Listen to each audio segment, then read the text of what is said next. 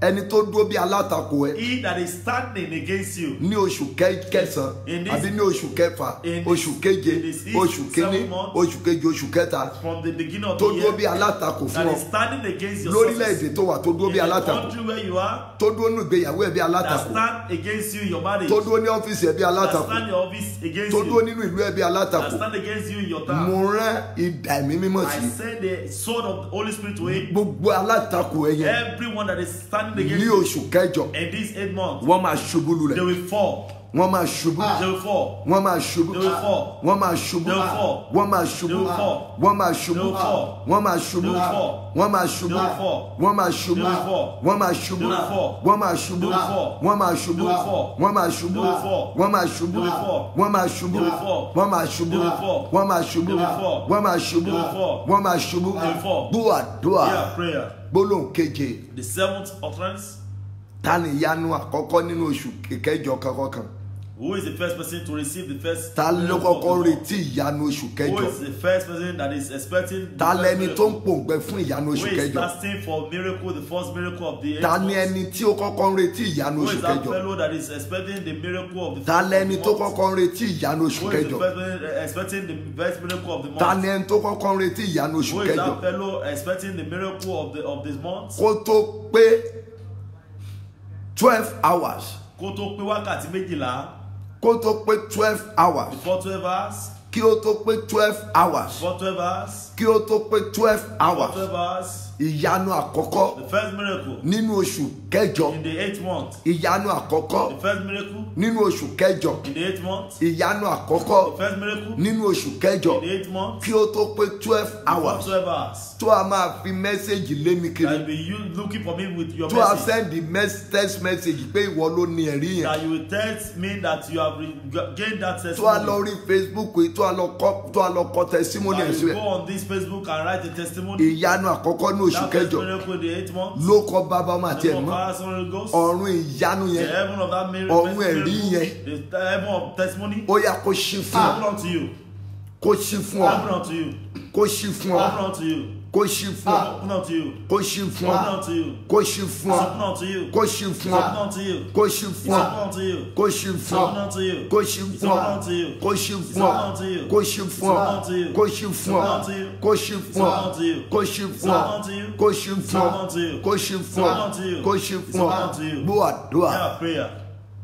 mẹ́sẹ̀gì tá à ń bá lọ The message we are considering òun la fẹ́ fi gbàdúrà is the one we're going to use to máa pray. share mẹ́sẹ̀gì yìí Share this message. má kú lórí platform yìí o Don't leave this platform. èmi gan ò ní ìṣẹ́jú tí mo fẹ́ lò púpọ̀ Even mẹ́ I don't have enough time. mẹ́sẹ̀gì tí mo kàn ra fún yín ní brief The message I just give to you briefly. nínú irú èèyàn márùn The kind of 5 people tó máa ń wù láti lóyún ògo that actually love to be impregnated of glory tó dẹ̀ máa ń wù láti bí ògo and love to give back the glory. irú èkó ìsọ̀rí èèyàn márùn The 5 category. mo fẹ́ sọ ẹyọ kan I bẹ́ẹ̀ want to túṣì mention one there. ká lè fi gbàdúrà So I can use it to pray. ká lè fi gbàdúrà So can you use it to ká lè pray? fi gbàdúrà Use it to pray. òun náà ni mo pè wípé As what I call. lánàá mo sọ àwọn tí ò lè lóyún rárá Yesterday I mentioned those that cannot be conceived at all. tí ò lè lóyún. Those that cannot conceive. now number 2 Ìkejì òun ni àwọn tó lè lóyún are those that can conceive ṣùgbọ́n tí oyún máa ń bàjẹ́ mọ́ wọn but nínú they do experience miscarriage. tán lè lóyún tí oyún máa ń bàjẹ́ nínú. They actually conceive but they experience ẹ̀yin tẹ́ bá miscarriage. gbọ́ mẹ́sẹ̀gì yẹn You that you hear the message. oyún tá à ń sọ̀rọ̀ nípa ẹ̀ The pregnancy that kì we're í ṣe talking oyún about ọmọ o is not that of child à ń alone. sọ̀rọ̀ nípa oyún ògo We are talking about the glory, à ń sọ̀rọ̀ nípa oyún ògo the pregnancy of glory. à ń sọ̀rọ̀ nípa We oyún are talking ògo. about the glory pregnancy. now ẹni tó bá wù tí oyún máa ń bàjẹ́ mọ́ lára Those that actually conceive and they have miscarriage. báwo ló ṣe máa mọ̀ bóyá ìwọ ni. How will you know that you are the one? number 1 rèé o Ìkíní, wàá ní èrò rere lọ́kàn you have a good thought. èrò rere yẹn máa wà òkè gan That good thought will be very okay. ṣùgbọ́n ò ní rí olùrànlọ́wọ́ But you don't see help to tó help lè to bọ́ help you. carry vision yẹn That out can carry the vision out. kò ní sí ẹnìkan There won't be helper. tó máa dúró fún ọ Always stand for gẹ́gẹ́ you bí olùrànlọ́wọ́ as helper. tó máa mú kí ìran yẹn wá sókè Bring that vision to fulfillment. èyí máa ń jẹ́ kí oyún rere tó níyẹn kó ṣẹ́ This makes you to have miscarriage of that good irú thought. àwọn èèyàn bẹ́ẹ̀ Such people, wọ́n á lérò rere nínú they will ọkàn have the good thoughts. ìgbà táwọn bá ti rí When olùrànlọ́wọ́ they see no one to help them, oyún yẹn á bàjẹ́ mọ́ wọn lára that vision will be destroyed. ẹlòmíràn á wá lóyún wọn yẹn padà And another person will now be conceived with that thought. ẹlòmíràn á lóyún wọn yẹn padà Another people will now bear the á thoughts wá bí èrò wọn yẹn and actually give back to that thought. á bí irú ilé iṣẹ́ tí wọ́n fẹ́ They bí will give back to that company that they á thought bí before. irú bísínẹ́sì tó fẹ́ ṣe The kind of business you want to do, ẹlòmíràn á wá gbà á and some people will now take it wọ́n á wá bẹ̀rẹ̀ sí í ṣe and they start doing it. kí lohun tó fà á What is it? torí pé oyún ògo máa ń ṣẹ́ mọ́ ọ lára Because you normally have miscarriage Ó of wù ọ́ pregnancy láti of glory. lóyún. It will please you for you to be pregnant, ṣùgbọ́n oyún yẹn ó máa ń or bàjẹ́ you don't have miscarriage. so kì í ṣe oyún pé kókùnrin bóbìnrin Not lájọṣepọ̀ just a pregnancy of sexual intercourse. mo ti sọ fún yín I've told you. láti àná ni mo ti ń sọ̀rọ̀ lé lórí Yesterday I've been talking about it. kì í ṣerú ìyẹn o It's not about that. so ẹni tó ń lóyún ògo He that have the pregnancy ìwọ of tó máa ń glory, lérò rere nínú ọkàn you have a good thought, but kò ń sí olùrànlọ́wọ́ but there is no helper, oyún yẹn á dẹ̀ bàjẹ́ and that thought will kò end. ń sí olùrànlọ́wọ́ No helper. kò ń sí olùrànlọ́wọ́ There's no helper. wàá wá dọ́dọ̀ òyìnbó kò ní sí Then you get to the white man, there's no wàá way. wá dọ́dọ̀ èèyàn dúdú kò ní sí You get to the black, there's no way. ọ̀dọ̀ àwọn èèyàn tó ràn lọ́wọ́ kò ní sí Even those who have helped before, there's no way. irú ẹni bẹ́ẹ̀ Such a fellow yóò máa ràn ní lọ́wọ́ will be helping people, ṣùgbọ́n kò ní rí but will olùrànlọ́wọ́ not really see helper. ìpele kejì nìyẹn o That's the second category. àwọn tí wọ́n máa ń lóyún those that are conceived, ṣùgbọ́n tí oyún máa ń bàjẹ́ mọ́ lára. they conceive but they experience miscarriage. irú ènìyàn bẹ́ẹ̀ Such fellow, ẹnu wọn kì í tọrọ láwùjọ. they don't speak in the congregation. ọkọ á máa fi ṣe yẹ̀yẹ́. Even the husband will be mocking wọ́n á them. máa bú pé ìwọ olórí He àṣetì. say you failure. àwọn á ní failure ni He ọ́. say you are a failure. wọ́n á ní ò láṣeyọrí He say nǹkan you kan have rí. never experienced wọ́n á ní success tó bá before. ti dáwọ́lé. They say whatever you lay your hands upon to do, wọ́n á ní òkè ń sọ sídìí say mbẹ́. you don't succeed there. irú àwọn ènìyàn bẹ́ẹ̀ Such category of ni people àwọn tí oyún máa ń bàjẹ́ are mọ́ those that lára. experience miscarriage. tó of bá their wá jẹ́ glory. ọkùnrin náà ni And if it's a man, obìnrin á máa bù. even the woman will be wọ́n á ní abusing kí them. ni nǹkan tó rí mú They láyé. say, what did you have? What is o your success?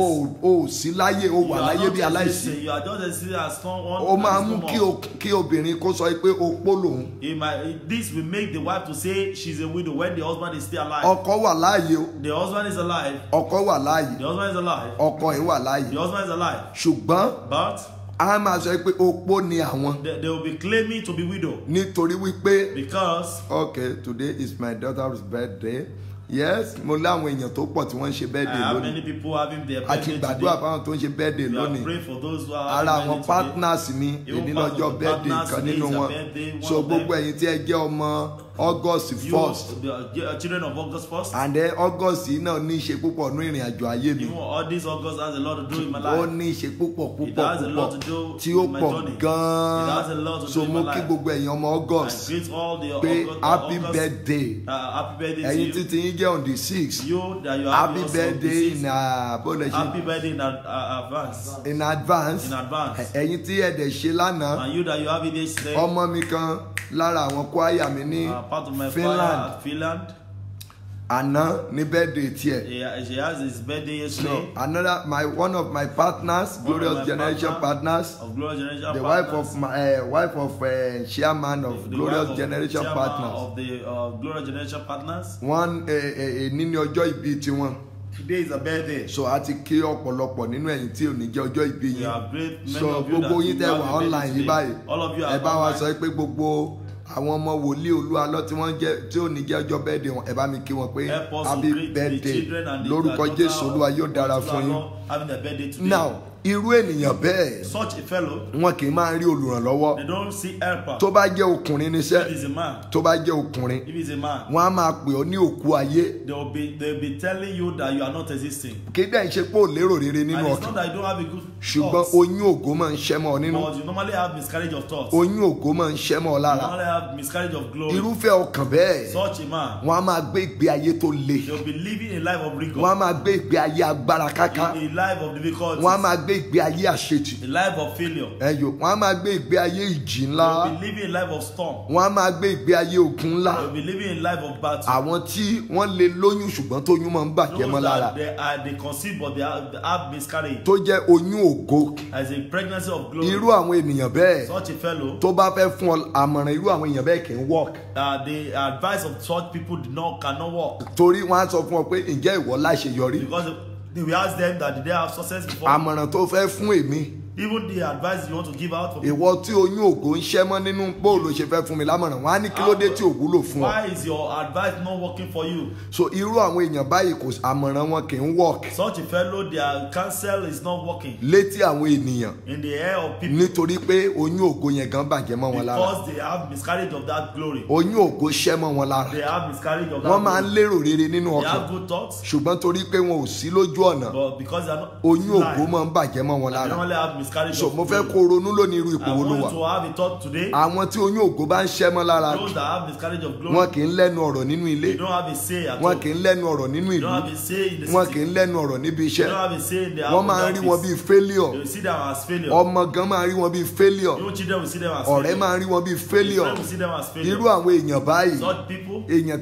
tí hàn bá jẹ́ aládùúà if they are not prayerful, tó bá wà nítòsí wọn if you are around them, wọ́n lè kó bá ọ they can actually defeat ogun wọn you. lè ràn ọ́ Their battle can so afflict ìdí you. nìyẹn tó fi gbúdọ̀ jẹ́ aládùúà That is why you have to pray. now if you are experienced type of this thing Tó bá wá jẹ́ni tó ń larú nǹkan ẹ̀ kọjá, o need àdúrà you lónìí need prayer today. o need àdúrà You need prayer. àwọn kan lè bí ọmọ Some people can give back. màá débi bẹ̀ yẹn I will get there. àwọn kan lè lóyún And some people can ṣùgbọ́n ẹyọ conceive. kan ni mo sọ pé a fẹ́ gbé yẹ̀wò For this one, I will say one of tí a dẹ̀ fi gbàdúrà I will mo kàn ní pray. ìṣẹ́jú bíi méjì I just have like 2 because minutes. àwa ti ń gbàdúrà láti bí wákàtí láti bí wákàtí kan àbọ̀ báyìí Like we have been praying like ni 1 mo and a ti wà half nínú hours. àdúrà I've been praying. àdìgbà mo ti parí prógámù láti àná I've actually finished the program yesterday. lórílẹ̀‐èdè tí mo wà yìí In this country where I tí am, mo parí kùséèdì ń bẹ̀ I ran up the crusade. mi ò tí ì sùn I've not slept. torí pé irú mi kọ́ ló kàn tètè ń sùn I'm not the type that normally sleep early. ní cross over night As a crossover night, nígbà tí òun ṣe pé mo fẹ́ tún mọ̀fọ́ lóṣù kẹjọ it's not that I'm planning to take ire excellence in lèmi this fẹ́ mú month. bẹ̀ I want to take so mi ò goodness. ní àkókò púpọ̀ láti spend And I don't have enough time to share message yìí share báyìí the message right o now. fẹ́ I gbàdúrà want to pray. olúwa Lord,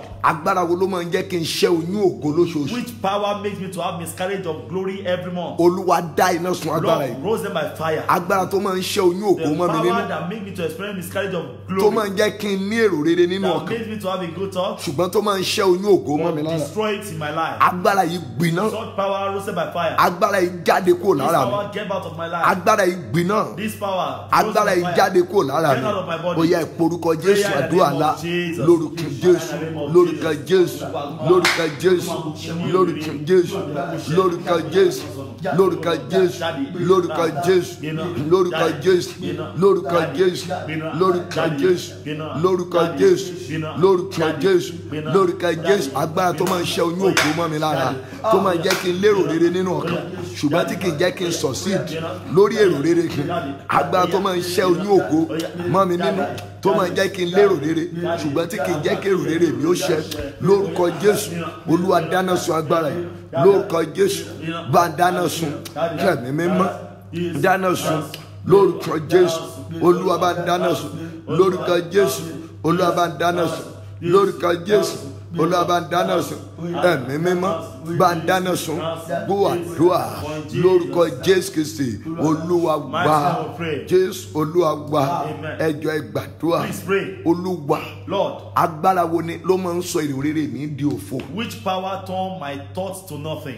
tó èrò rere tí n bá ti My ní good thoughts. ẹlòmíràn yín èrò pé yóò lọ́kọ ó máa Some wà of ní you, you ọkàn have a thought that you're going to have good husband. ẹlòmíràn ti plan ayé ẹ pé tó bá máa wọ 30 Some have planned their life that when they go òun ti máa marry even to 25 pé òun ti máa marry you have married, 25 yẹn ó miss ẹ and that 25 she misses it. ó miss 30 She missed 30. ó miss She 40 missed 40. ó lérò rere ẹlòmíràn She has àti good thoughts. àti lọ mọ́ ra wedding gown Even some people who have gone ahead to buy ẹlòmíì wedding àti lọ gown. mọ́ ra irú aṣọ tó irú nǹkan tó fẹ́ kó Some wọlé who ọkọ have been actually buying some things they will take to their matrimonial home. ẹlòmíràn oṣooṣù ló máa ń raṣọ ọmọ tuntun Even some people every month they buy clothes, new clothes for new baby. ẹ yọ pé mo máa lóyún That I will have ẹlòmíràn á máa pregnancy. múnú ara ẹ̀ dùn Some will be making themselves happy. ẹlòmíràn irú gíláàsì irú àwọn nǹkan tóbìnrin máa ń kó lọ lé ọkọ Things that women normally take to their matrimonial ẹlòmíràn máa ń ra home. lọ́pọ̀ ìgbà They will buy things like that. ṣùgbọ́n ó máa fi ń tọrẹ padà But they normally give it out as a nítorí gift. pé èrò rere yẹn máa ń dòkú Because that thought normally dies. agbára wo ló máa ń ṣẹ́yìn ògo Which mọ́ mi power lára that make my thought to be empty? bí ẹ ṣe gbàdúrà That's the way yìí you're going to pray. ẹjọ́ ẹ̀yin tí ẹ mọ ìpè mi dáadáa Please, those of you that know tí ẹ kì í ṣe àwọn alásàkiri orí platform the one that is roaming about ẹ on this jẹ́ platform. gbàdúrà You are better praying. nígbà tí ẹ lè rí àyè láti When lò you have the time to do that. obìnrin kan sọ fún Dr. Bisi Aláwìyé Àlùkò lánàá There is a woman that told Dr. Peter Ní Abidjan níbí.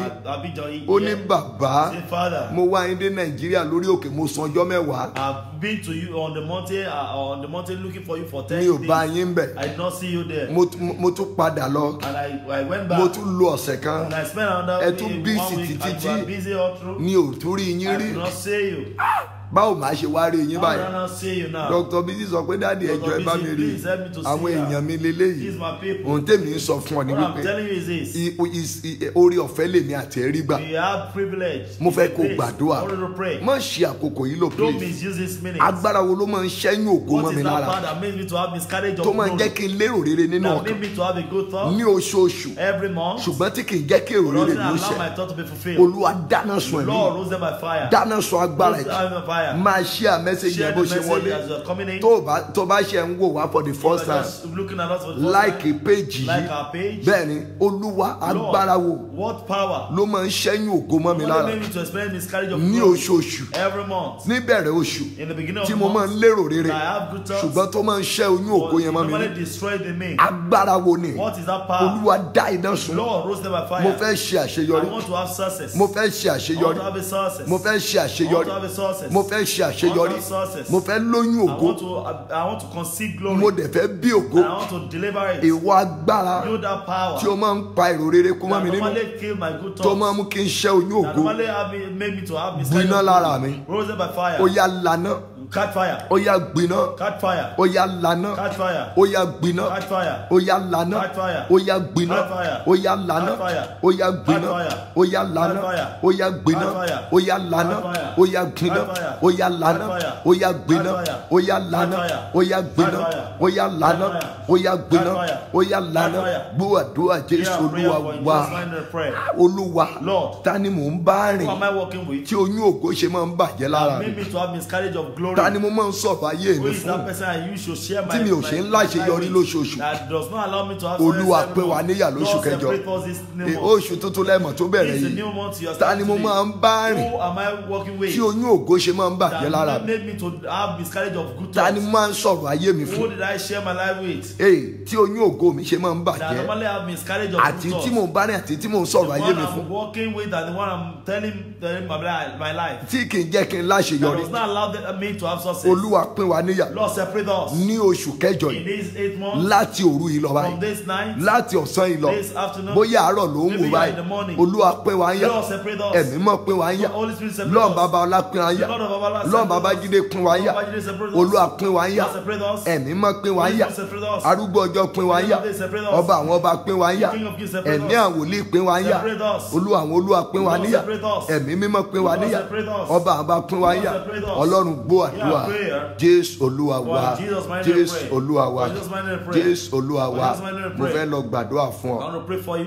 mo fẹ́ lọ gbàdúrà I want to pray for you. màá gbàdúrà fún I ọ will pray for you. béèrè n tó fẹ́ Ask for what you want. béèrè n tó fẹ́ Ask the Lord what you want. ọjọ́ Sunday tó ń bọ̀ yìí This coming Sunday ní prógámù wa is our program ní ọ̀gànbọ̀ at Ogombo. òwúrọ̀ àánú The morning of ó mercy. máa lágbára It's púpọ̀ going to be powerful mo at ti that bẹ̀ time. yín láàárọ̀ I beg your indulgence in the morning. ẹ yóò wípé gbogbo ẹ̀yin tí ẹ fẹ́ rí mi ní Ìkẹjà torí travel tí mo That ní those of you that want to see me tó for jẹ́ pé counseling at ọ̀pọ̀lọpọ̀ Ikeja, yín for gan ló those fún mi that are lámọ̀ràn traveling, pé kí n máa lọ that most of you gave us the mo you gave ṣèlérí me pé the màá rí advice. yín tẹ́ bá lè ní oore ọ̀fẹ́ I promise you that I'm going to see láti you to wá have the sí privilege to Ọ̀gànbọ̀ come Àjà to Ogombo Ataja. ní ọjọ́ Sunday tó ń bọ̀ This yìí coming Sunday, gbogbo ibikíbi tẹ́ bá ti ń bọ̀ wherever you might be coming gbìyànjú kó from, dé Abraham Adesanya make sure you get to Abramadei roundabout roundabout, ibi tí ẹnu ẹja yẹn face where that status of fish face. ibẹ̀ ni kò face That wọlé is where you should face. níbi tó rí ẹja yẹn face That where the head of the máa fish gbá lọ face. straight Just go straight. ibẹ̀ ìlú yẹn náà ń pè ní Ọ̀gànbọ̀ The níwájú lọ city is called Ogombo. bẹ́ẹ̀ ni ìlú yẹn náà ń pè bẹ́ẹ̀. The city is called Ogombo. Braye wọlé blessing àbúrò ẹ̀ Wọlé kan Blessing. ó fún mi ní envelope kékeré kan I o was give me an envelope. ẹ yò ó kékeré ni o It's a small envelope. so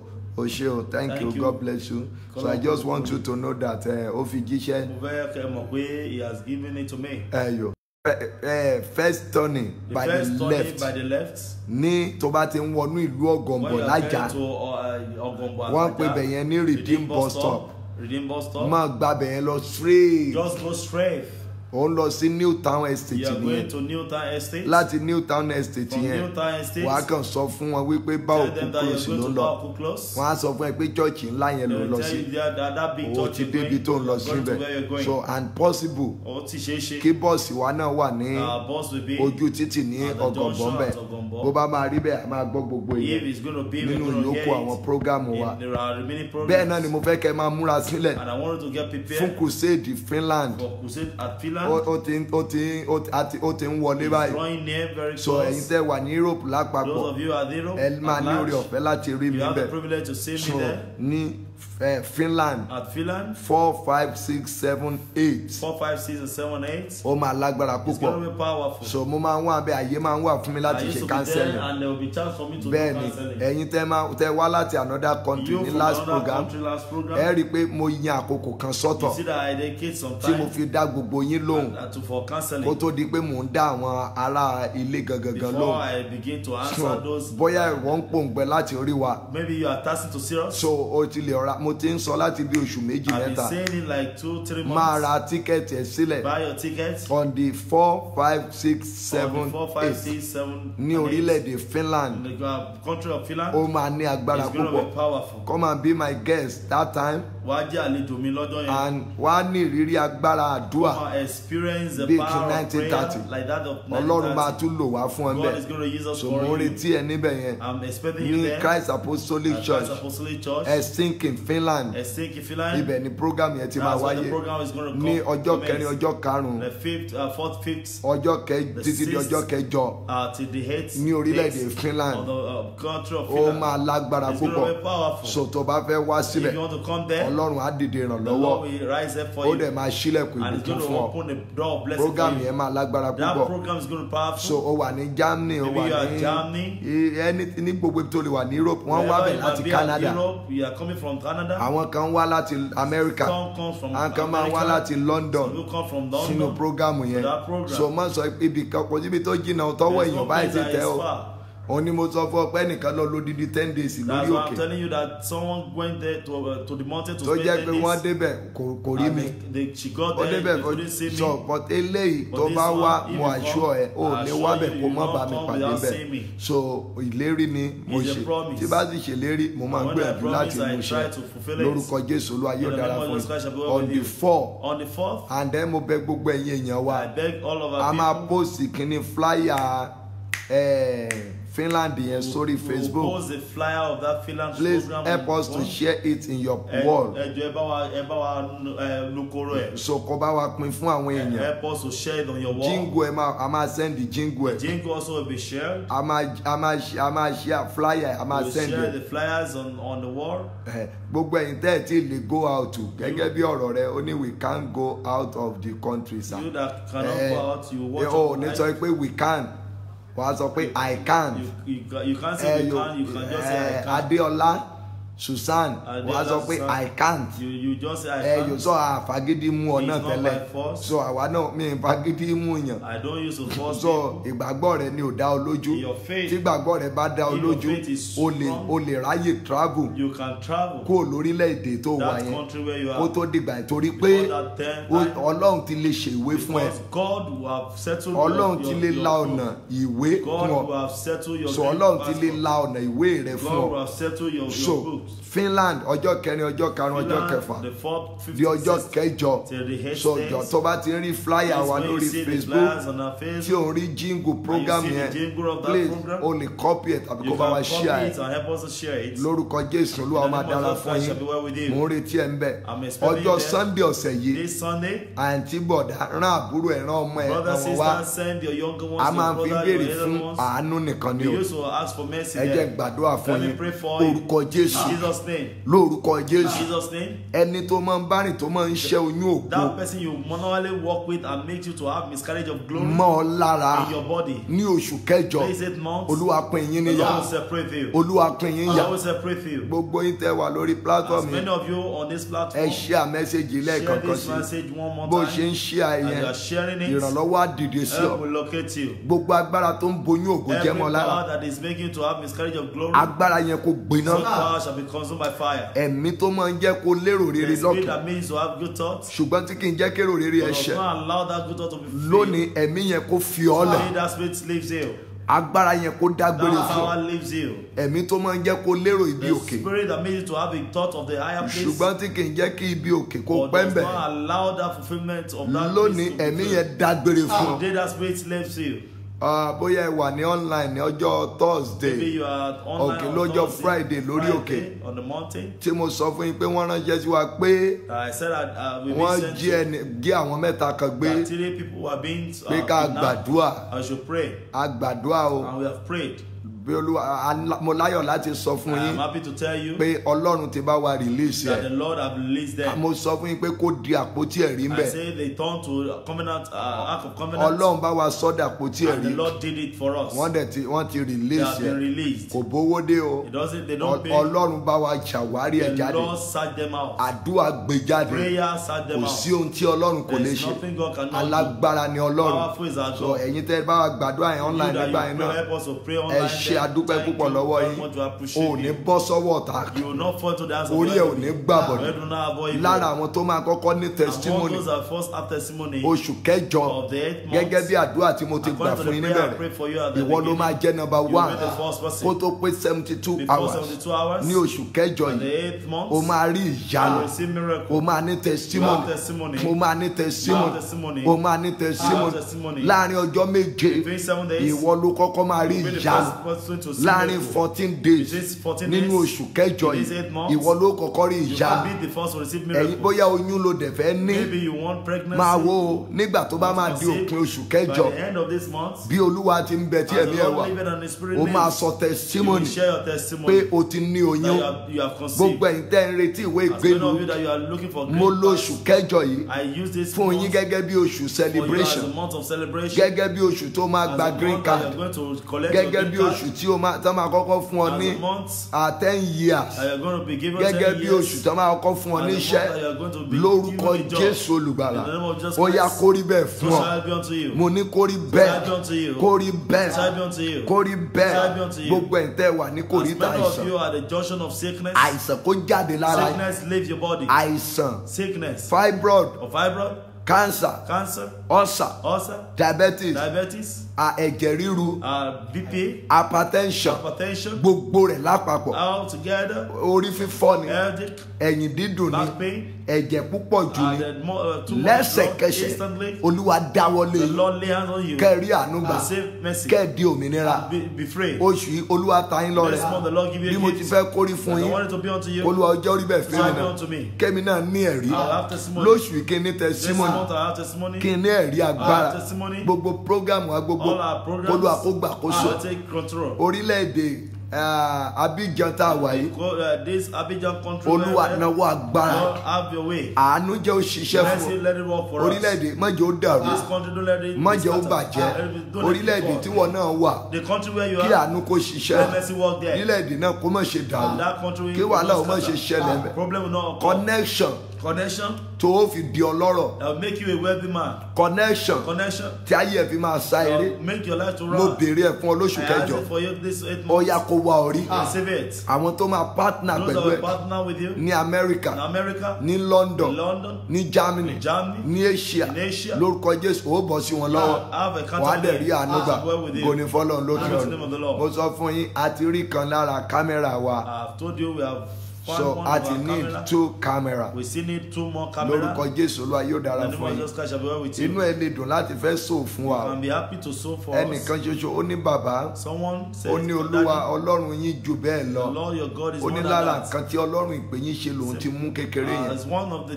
mi ò mọrú ọkàn tí a See, fi he brought me gbàdúrà out fún of what we have Mo- been received. olúwa dẹ̀ sọ fún mi And pé the Lord told me that ó ti ṣe nǹkan tí rìn ó mọ bá láyé He has done something that his generation will be reaping. torí èmi fúnra mi sọ pé àjọ ń tẹ́fẹ́ dáwọ́lé ti pọ̀ ju o Because myself, I told him mo that ní ẹ má ṣe o mo ló ti pọ̀ ju o mo ló ti pọ̀ ju o wọ́n ní ẹ̀ta ọlọ́run yín jù bẹ́ẹ̀ lọ God is more than that. pé ó kéré sí ohun tọ́lọ́run ti lò yín It's fún little to that which God has jẹ́ used tí you ó bá for. rí bẹ́ẹ̀ If that is oṣù kẹjọ these yìí 8 months, ìránṣẹ́ yẹn that servant, ọlọ́run á bá mi dé ládé our ayọ̀ Lord will visit him. yóò ṣe ojú àánú o So him gbogbo favor. àdúrà tá ń gbà All the prayer points sí olúwa nítorí ayé ẹ̀ to the Lord because of him. ọlọ́run máa fi àánú ńlá The dáhùn Lord will àdúrà answer náà by mercy. ẹni bá fẹ́ fogun jà á Anyone that wants to wait ní for oṣù against kẹjọ him in these 8 ẹni months, yẹn á parẹ́ mọ́ that ogun person will fade ìrànlọ́wọ́ away. níbi tí ò lérò Everywhere he ìrànlọ́wọ́ níbi tí ò léèyàn sí everywhere you have no one ọ̀run ìrànlọ́wọ́ yẹn á ṣe fún yóò dẹ̀ rí àánú gbà share message Share the yìí message. ṣé ọlọ́run náà bá fi sí ọlọ́kàn And if the Lord laid in our kó ra heart kámẹ́rà yẹn to buy that camera you are welcome or cable, yóò dára fún ọ I'll work with you. ṣùgbọ́n But mi ò gbà kí ẹ dá pardon? mi ò gbà kí ẹ dá owó rẹ I'm not pleased that you should give ẹ money. yóò bọ̀ tẹ́ bá wá jọ dá o láyé ara yín And if you tẹ can wá do it rà in your ránṣẹ́ means and you buy ìyẹn it, kì í ṣe problem That's not a problem. so but a fi sọrí ẹnìkan But ni we're going to use that to lórúkọ mention his Jésù name. Olúwa yóò dára fún Shall be yín well with you. mo ló máa dára fún Shall be well yín with so you. bá mi share Help message me yìí to share the lẹ́ẹ̀kan sí message one more á time. dára fún yín o And it shall be well bí mo with ṣe you. fẹ́ kórí fún yín kórí So bẹ́ẹ̀ all it fún mi will be náà unto you, so shall it be unto oṣù you. náà kó jẹ́ oṣù àánú This fún one mi will be a month of kó jẹ́ mercy jẹ́ come oṣù to me, ìrànlọ́wọ́ be a month of help Jésù for me. Olúwa wa. Just my name. Tó bá jẹ́ pé mi nìwọ ni If I'm ọkàn mi mo mọ̀ pé mi mímọ́ ló sọ bẹ́ẹ̀. you, and Holy Spirit have said Èmi it, ló yẹ kó kọ́kọ́ sò fún you're supposed to sow for me first in gẹ́gẹ́ bí this month prophetic seed as a prophetic seed fún oṣù kẹjọ for the 8th month. kó kan lóyún as a point of I just contact. use that as a point of Mi rò contact. pé mo sọ bẹ́ẹ̀ fún ọ I don't rí think I've ever said that before. but if you believe But tó bá gbàgbọ́ pé o lè ṣe bẹ́ẹ̀ that you can do it, kò sí ní tó kéré o there's nothing o little. lè ṣe bẹ́ẹ̀ You can do it. so o lè send the ọrẹ prophetic You can seed send yẹn your seed prophetic seed seed sí orí Diamond Bank to Diamond Bank 00 00 30 30 28 28 52 52 34 34. Alọ Sam Olú. Alo Samolu. So ẹ̀yin tẹ́ bá ní Diamond account yẹn dání Well, you ó lè that you fi have the síbẹ̀ Diamond account, kó you kàn can- fi ṣe ọrẹ and drop àdúrà it oṣù as- kẹjọ as a kó seed lò offering. gẹ́gẹ́ bí ẹni tí wòlíì gbàdúrà fún I'll use it as a point of contact as kí wọn someone náà that kó dẹ̀ fi probably pray béèrè for. nǹkan kan lọ́wọ́ And you Ọlọ́run. can use that to So, ask for something from the Ìwọ Lord. ló mọ̀ bó ṣe tóbi tó You are the one that ìwọ ló knows mọ̀ how bó big ṣe it kéré is tó or ṣùgbọ́n ohun how tó little dá mi it is. lójú ni pé But what I know is that oṣù yìí ó máa jẹ́ this oṣù month àánú shall fún ọ. be a month of mercy for you. O máa ráàánú gbà You shall receive o mercy. máa rójú èrè You shall Ọlọ́run receive favor. o máa rí ti You ènìyàn shall receive wà á rí that of man. ìrànlọ́wọ́ You will receive help. Ọlọ́run gbọ́ àdúrà God hear prayer. Jésù Olúwa For wa. in Jesus' mighty Once name. I again pray. happy new Let me month see our push gbogbo to ẹ̀yin èèyàn wa all our people tí ẹ níjẹ́ ọjọ́ ìbí that yín you have your birthday a kí today. yín o We greet you. happy all. birthday Happy birthday to you. níwòye ọdún tó ń By bọ̀ this time next year, ayé yín á ti dára your sí life will have been better than this. ògo yín á ti Your fọ̀n glory lókè will speak at all. bẹ́ẹ̀ bá ti rántí ọjọ́ ìbí As you yín remember your birthday, inú ayọ̀lẹ́ ti máa you rántí celebrate it ẹ̀ in ó dẹ̀ joy. máa dára fún Shall yín be o well with you. thank you Thank you. God bless you Olúwa kó bùkún yín. bye for